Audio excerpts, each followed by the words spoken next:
Hello, how are you? It is the 27th of August. We are on week 34, right? Yeah, 34 of the Quilters Playcation Adventure Sewalong. I always have to check. You'd think I would come in prepared for this, but I never do. Yeah, we're on week 34 of the Quilters Playcation Adventure Sewalong Rainbow Edition. I put our pastel ones up. Hi, Mindy. Hi, everybody joining. Put them all up because I wanted the bright colors. It's Pride Week here in Calgary. It has started, so it felt good. It felt good to have it up. I have a fun block today. I spent the morning, well, a cup of tea worth of doodling this morning. A couple more block ideas we got going on, and I've decided to go with this one today. Kind of like I'm calling it like a quarter picture frame, or just a picture frame block. There it is in my monochromatic version back there. So that's what we're working on today. I'm excited for it, as I am always. What's new? What's going on? Here in Calgary, we are back to water restrictions. Yay. Because they have to shut the water main down again. So we're on some pretty serious water restrictions again. That's the way it is. But it's supposed to rain tonight. Fingers crossed. That way the garden gets good soaking and we move on with life, right? We are not in an area where we're affected by construction. So in reality, not a big deal. Tomorrow's the last day of summer for the kids. They go back to school on Thursday. So dumb going back before the long weekend. So dumb.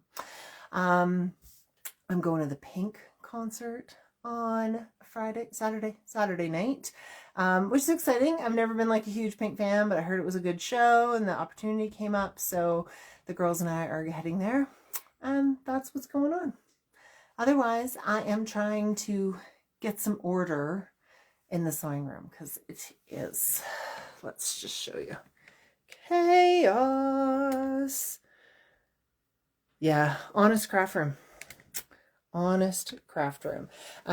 But if you remember, if you saw the newsletter last week, we have occupancy of our space, and I am trying to we have to do like a couple little things before they'll technically let us in, but more or less, so we can start moving things down there. So my daughter is very impatient for her room. Let me rephrase it. She's very patient for her room. She's very excited for it. So I'm trying to get packed up, cleaned up, organized to bring everything down there so we can make this her room. So this may be the last or second last time we're meeting in this space. I'll let you know. You never know. Anyways, let's get to it. Let's get to today's block. See, I just have to move over here. There's the daughter. Can you start the washer with the dryer, or is it too loud? You want me to wait? Can you wait, please? Sorry, she's just doing laundry. Just interrupted. That's the one who's going to be here. You'll learn, Elena, when you come down here how noisy it is in this room. We won't be doing laundry late at night anymore if she's in here. Anyways, let's get to the block. I'm going to flip you around. We will say hello to the ladies and then head down here to the cutting table. So let me show you the block in closer, right? It can obviously go anyways. I actually think it would be kind of neat to do it as a 4-patch. That could be really fun. Pick one, direction. I did my blocks in rainbow order. So I went from dark to light. In this case, I'm going to go from purple out to pink in my pastel version. But we do, the corner is just a basic curve, quarter circle. Then we're going to do two, I'm going to call them kind of almost like petals, around with the next two fabrics. And then we create a 4-patch by adding in that background fabric. You could do another little corner here if you wanted to. I liked the effect of having it kind of be like this. Then we're going to sew on 2 strips. And then when we attach that last one, we're going to do that wave. So lots of starting and stopping in this block. So let's get to it. I've chit-chatted long enough. So we're going to start, let's move over here just a little bit. We're going to start with those two fabrics on the inside, and it's just your basic quarter circle cut. So I'm going to layer my fabrics right side up. Sorry, I'm just rotating it because for cutting.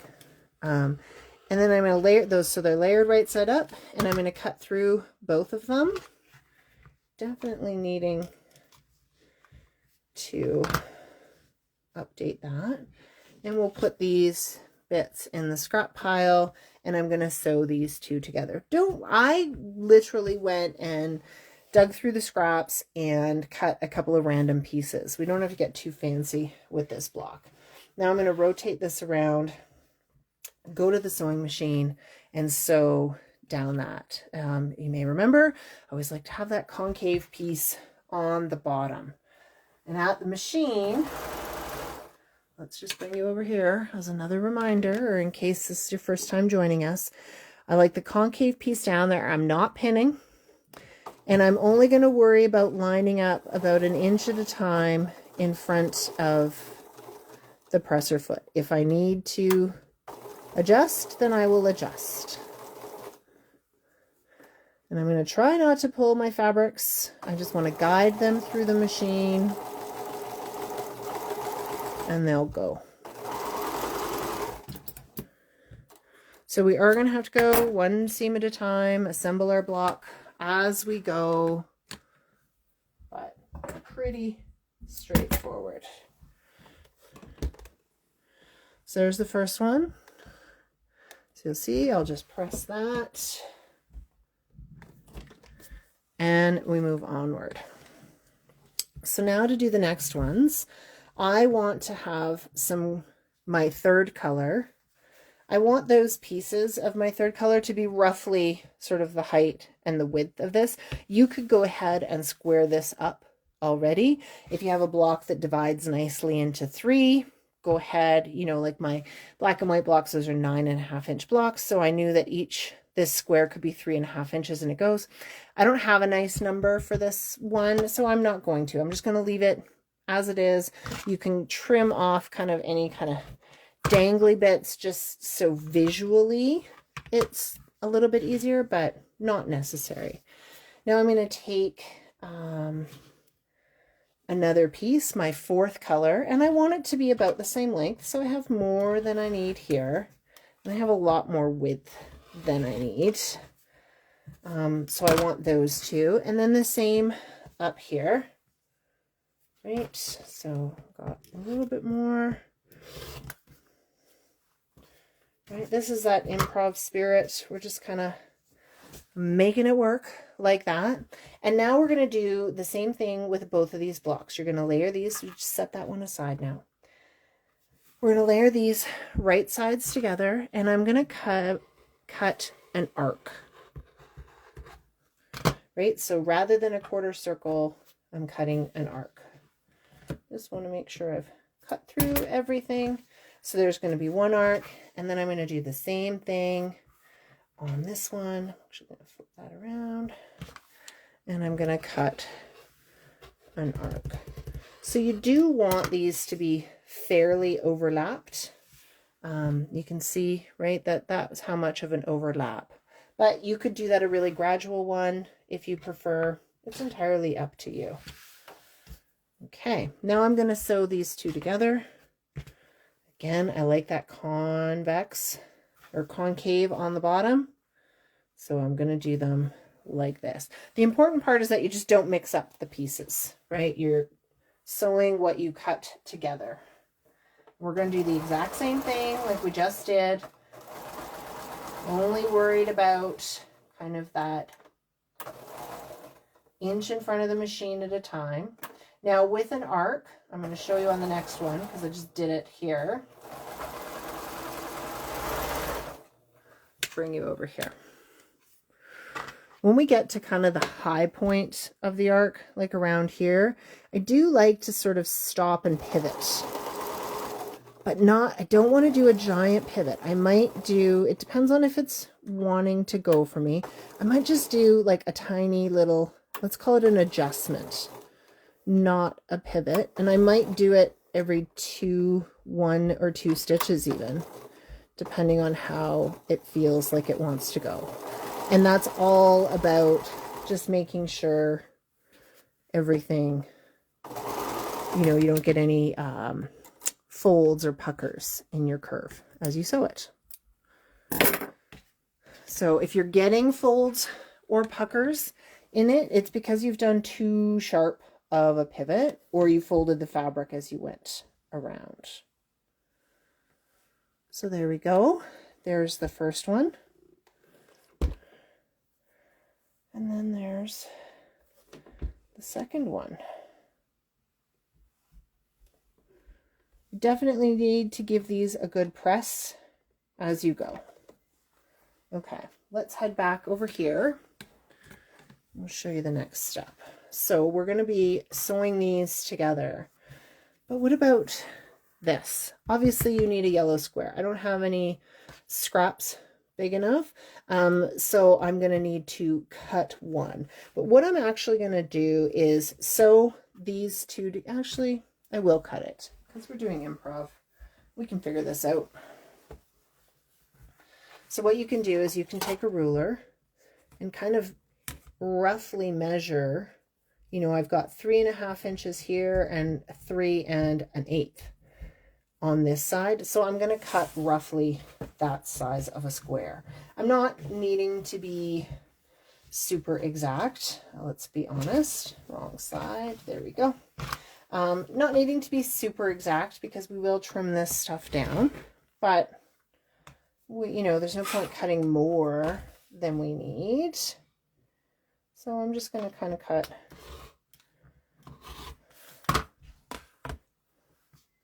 right, just like that.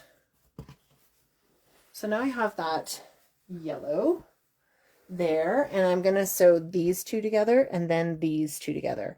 I do want to trim off, or at least give myself a straight edge here, just because it's easier to visualize. So that's what I'm going to go ahead and do. Right, I don't have the straightest of edges here, so I'll give myself a nice straight edge there. Sometimes those little bits of doing that bit of work, it's not even work, it's just about cleaning things up a little bit, help you in the long run.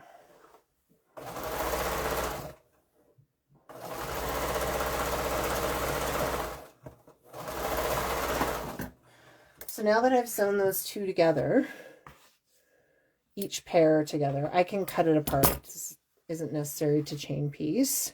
We can go ahead, press these. I'm just going to finger press for now. And I'm going to press them in the opposite direction because it's kind of like your basic 4-patch. I am going to line up this seam right here. Okay.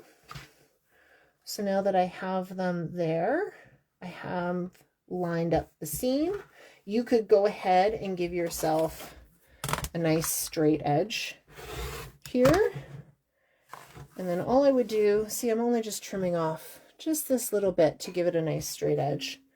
I want to line up my little nest right there. There we go. Now it's lined up.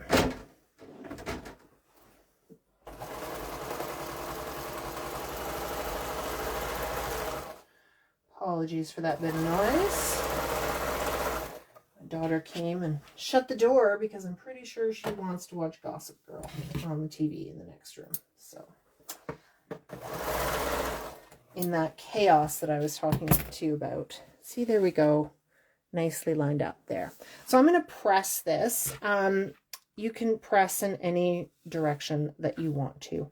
I think I'll press, because I pressed this towards the blue here, I'll press this down so it's the same on both sides of the blue. But it really doesn't matter. What I was going to say, what was I going to say? Oh yeah, in the chaos, I've got bins by the door to help me clean up and organize some things. And she couldn't shut the door. She kicked them out of the way. Not kicked. Gently pushed them out of the way, but it made a lot of noise. So, whatever. It's all good. It's all good. Okay, so this is, excuse me, where we're at.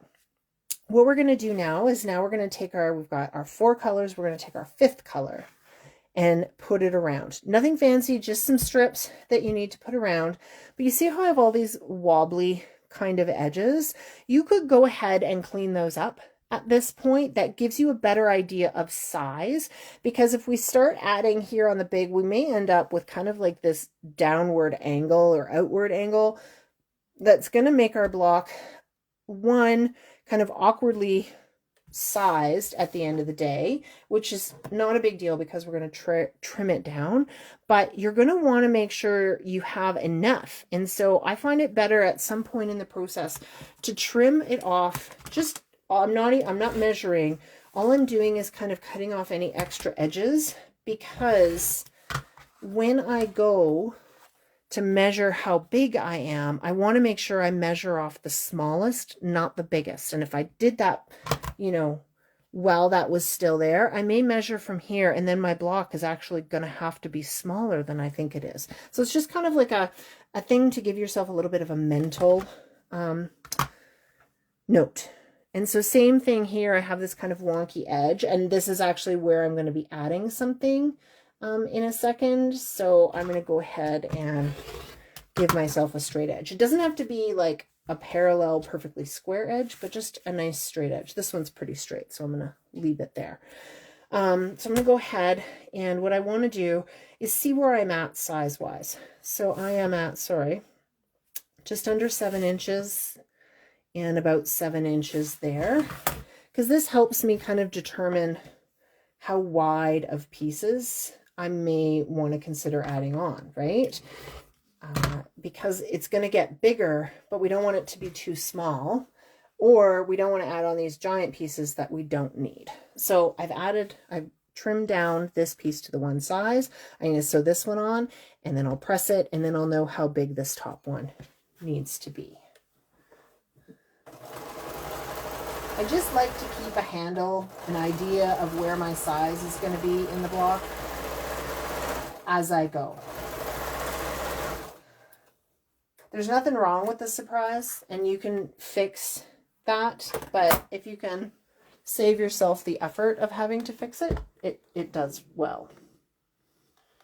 Okay. So, straightforward. Added that, and now I'm going to add one on the top. It's not a very exciting step, let's be honest. But we need the fabric there. So again, I'm going to give myself a nice straight edge now that I have those on each other. And I will sew down that seam.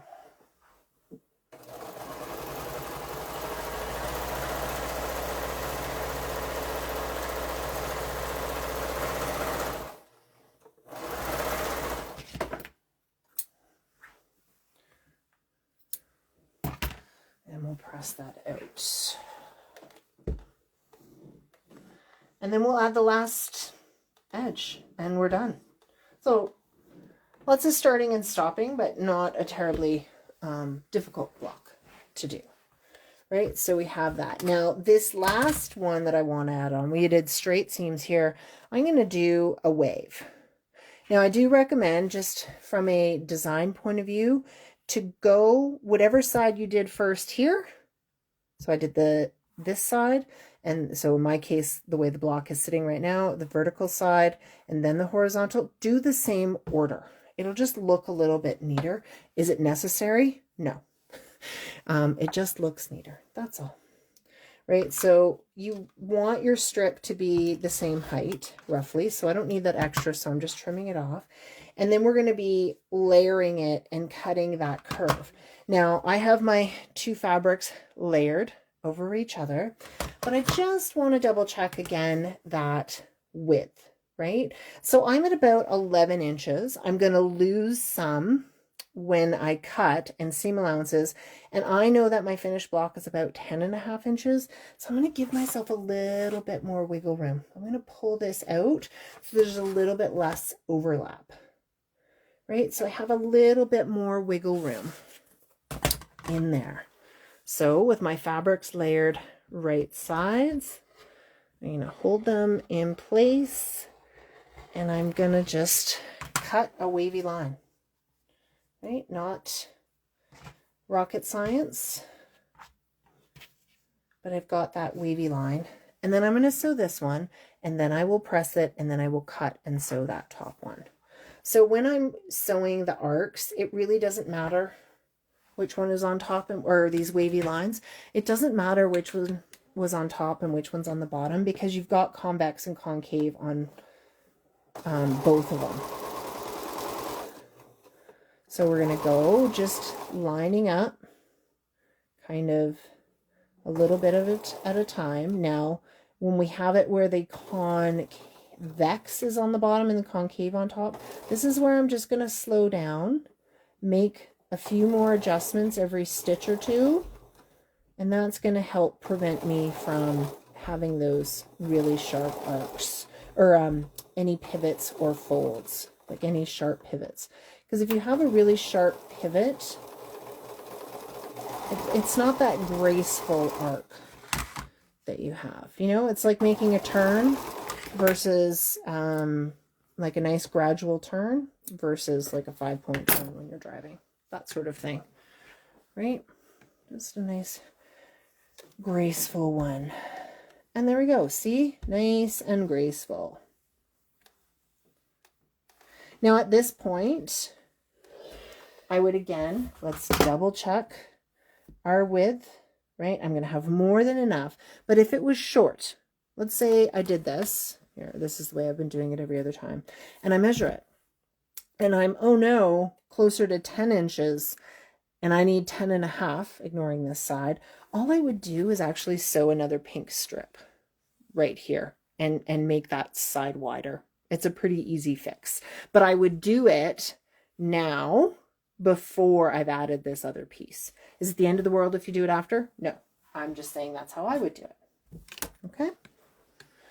So now we do the last one. And I'm just going to turn this because of how I need to cut it. I'm going to layer those on top. And like I did before, I'm just going to double check, right?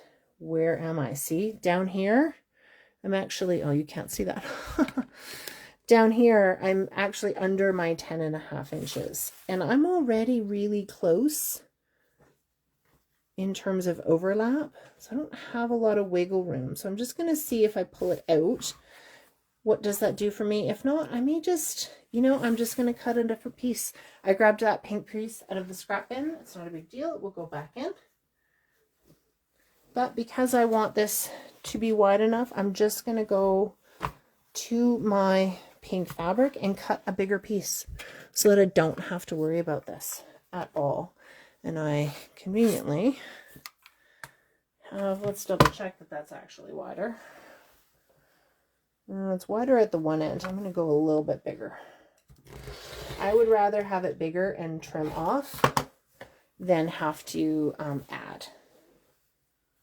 But there's a lot of folks out there who get, I wouldn't say worked up, but they definitely have, one of the complaints about improv quilting is fabric wastage. And so they don't want to have those kinds of trimmings. I don't think it's a big deal. First of all, because I use my scraps. I think improv quilting and scrap quilting go hand in hand. And you can be using the scraps in your improv work, or you can use the scraps that you've created from your improv work. Both are good. Okay, let's try again. Now I have that layered there, right? With that bigger piece, I have wiggle room. And so I'm happy with this. I'm just going to pull it over just a bit more. Okay. So now I'm going to go, and again, I'm cutting through both layers. Okay, now I want to show you this. You see my fabric? I'll show you that. My fabric shifted a little bit, and I actually didn't cut through that bottom layer of pink. I'm going to show you how to fix that. First of all, let's remove everything below. So if I line them up, right, you can see that I kind of have this little, well, it actually, there's a little bit of a gap. If this was like over this way, all I would do was line these up again and make a fresh cut. Right, just cut it again. Here so I have that there, that's lined up there. So I just need to give myself a new little curve. It's not a big deal. Just line them up and cut them again. But that's another reason for having that extra wiggle room, right? Because if you have the wiggle room, let's just bring you over here while I sew this last piece. If you have that extra wiggle room, you have the ability to fix those kinds of mistakes. And is it a huge mistake? No, not at all. Okay, here's one of those ones where I just want to adjust kind of every couple of stitches. This is how you can get a fold. You can see as I've moved the fabric out of the way, it's actually folded here. So I'm going to lift my presser foot and then continue to guide things out of the way. Remember, don't really reef on this fabric. There's a lot of bias in these edges now, and so you don't want to stretch it out too much.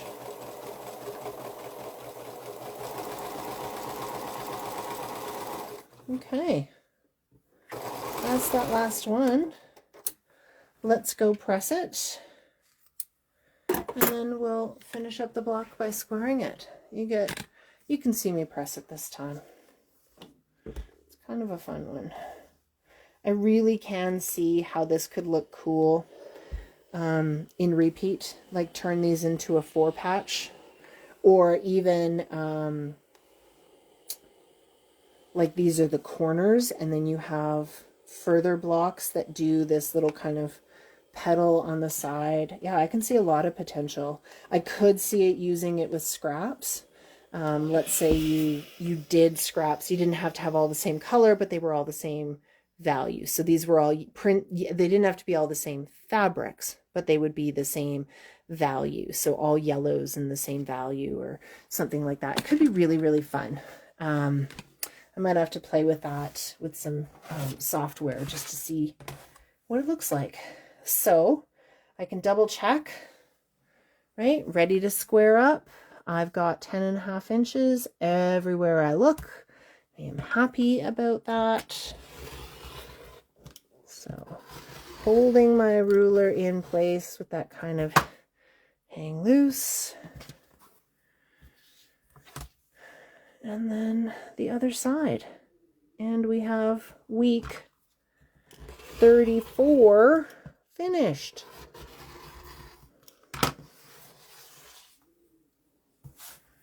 Ta-da! Now in my head I kind of pictured it going this way on the quilt, but we'll see. You've seen it like that. Yeah, I really think there's potential for this block in repeat. I think you could do some really fun things with this idea. Yeah. Michelle says that in repeat it would have an Andy Warhol pop art feel. You would kind of get that. I totally see it. Yeah, and then, or even changing directions, right? You have, so instead of doing that actual picture frame idea, you kind of change directions and do some really kind of fun things with it. There's some really cool potential with this block.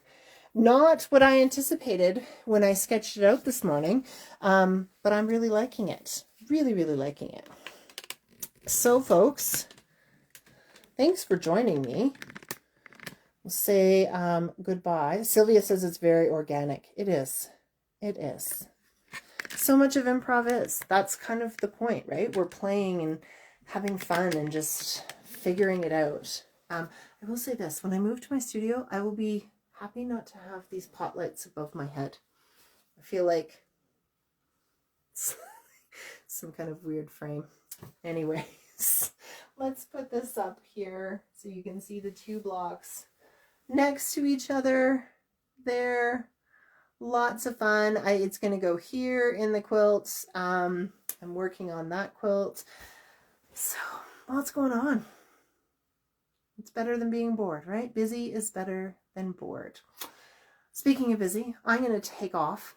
I am going to go, my son, who you may or may not remember, still has long COVID, but he has been improving over the summer, which we're very confident about. But we're doing sort of a hybrid model for school. And because we're doing the studio space, we're actually setting him up to do his morning school with me at the studio so that I don't have to be home. And it gets him up and out of the house and dressed and making a lunch and all of that. So we had to go buy new table legs for his desk. So we were taking it out of the room and one of the legs broke. So we went to IKEA this morning and bought new table legs. And so he wants to go and get it there and have everything ready. He's feeling a bit anxious about that. Those aren't his words, but I can tell. So we're going to go do that. So that's what I'm going to go do. So folks, have yourself an excellent week. This is your ever so faithful host, Cheryl Arkeson with the Quilters Playcation Adventure Sewalong. This was week 34 of our time together this year in 2024. We've made ourselves these lovely kind of improv picture frame blocks. I'm pretty excited about them, if you couldn't tell. I hope you are. Thank you all for joining me. Thank you for your kind words. And we will see you all around. You know where to find me. Here on Instagram, on YouTube, at my blog, sign up for my newsletters, and make sure, just to wrap up, if you're posting blocks that you make in the Adventure Sewalong, to use the hashtags QP Adventure Sewalong, QP Adventure Sewalong 2024, and Quilters Playcation. I check them all. Let's use them all. I love seeing what you're doing, and we will see you next week. Bye, everybody.